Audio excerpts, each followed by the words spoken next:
Ok, chers internautes de Sine TV, nous sommes au bord de la plage et ça fait toujours plaisir de vous faire part de notre vie quotidienne. Comme je vous l'indique, comme je vous le dis toujours, dans ma nouvelle vie. Aujourd'hui, je suis au bord de la plage et, pour vous dire comment la vie elle est belle et pour vous inviter à venir vivre la belle vie. Travailler, c'est bon. Moi, je pense que le travail, il n'y a rien de tel. Je pense que le travail, c'est la vérité. Un travail qui paye ne ment pas. Donc,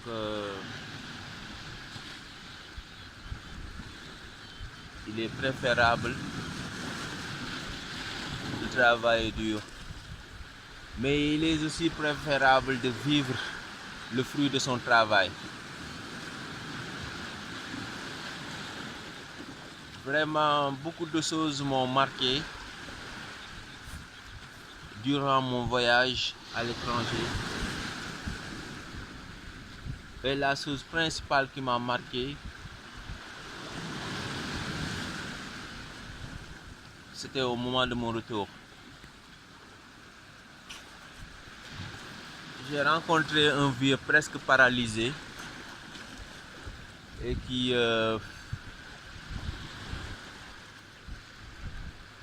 retournait encore à l'étranger pour travailler. Il était presque paralysé.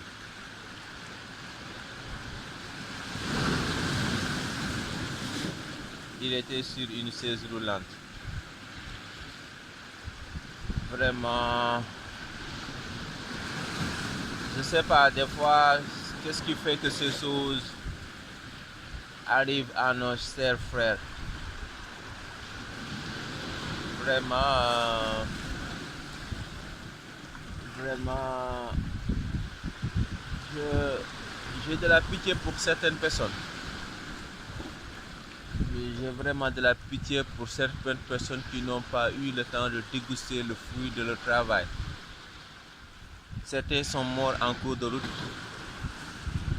Certains sont tombés malades. Certains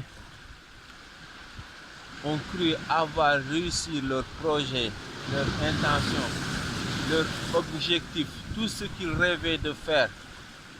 Mais ils n'ont pas le temps de le déguster, de vivre la belle vie. J'ai encore pensé à ce qu'ils font et font et refait, ce qui aide sans cesse, ce qui fait plaisir sans cesse, sans pour autant recevoir aucun merci. Vraiment, j'ai pensé aux frères Adjaman du Ghana, qui à l'âge de 74 ans pense amener sa famille au Japon de ce mois-ci. Aujourd'hui, on est le 20 mars 2019, mais le 23 mars 2019,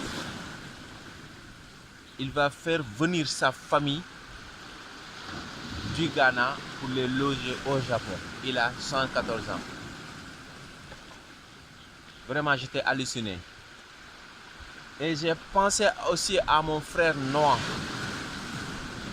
le Ghanéen aussi, qui s'est suicidé au Japon. Moi, j'ai reçu un cadeau de lui le 9 décembre 2019. C'était du piment qu'il cultivait dans sa ferme au Japon même. Il était professeur dans l'université du Japon.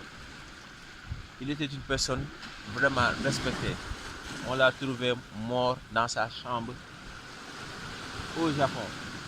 C'était au mois de décembre, peut-être vers le 15, des choses comme ça. Donc une semaine après, le cadeau qu'il m'a offert. Et le gars, il m'a vu qu'une seule fois. Une seule fois. Comme je vous l'ai dit dans l'une de mes vidéos, moi, je suis un human being. C'est la nature. Ça, c'est la nature. C'est la belle vie. Tu ne peux pas l'avoir à l'étranger. Parce que là-bas, pour aller à la plage, c'est une fois par année. Alors là, on habite tout près. On peut venir déguster la belle vie. Alors mon frère Noah, on l'a trouvé mort dans sa chambre. Un gars qui m'a vu une fois, il m'a aimé. J'étais à l'église, comme je vous ai dit, je suis un human being. J'aime l'être humain et j'ai pensé à lui. Je ne sais pas, parce que comme j'ai l'habitude de vous dire, le plaisir, le bonheur, ça ne se sent pas. Ça se sent, ça ne se voit pas. Peut-être qu'il était heureux. En tout cas, il n'y avait pas de note ni rien qui avait justifié son suicide. Mais c'était un gars très généreux. J'ai pensé aussi à mes frères qui travaillent sans cesse pour faire plaisir à leur famille. Je ne sais pas comment ça se passe aux États-Unis ni en Europe, mais au Japon, tu travailles, tu ne feras pas plaisir. J'ai un ami, je pense à lui, il donnait presque 1,5 million à sa femme tous les jours. Il n'a jamais eu de merci. Quand il revient à la maison, c'est de la merde. Il s'engueule. Donc faites-vous plaisir, s'il vous plaît. Dans ma nouvelle vie, moi je me fais plaisir. Et je vous invite à faire plaisir, à vous faire plaisir vous-même. Parce qu'on n'a qu'une seule vie. Une seule vie. Une seule vie.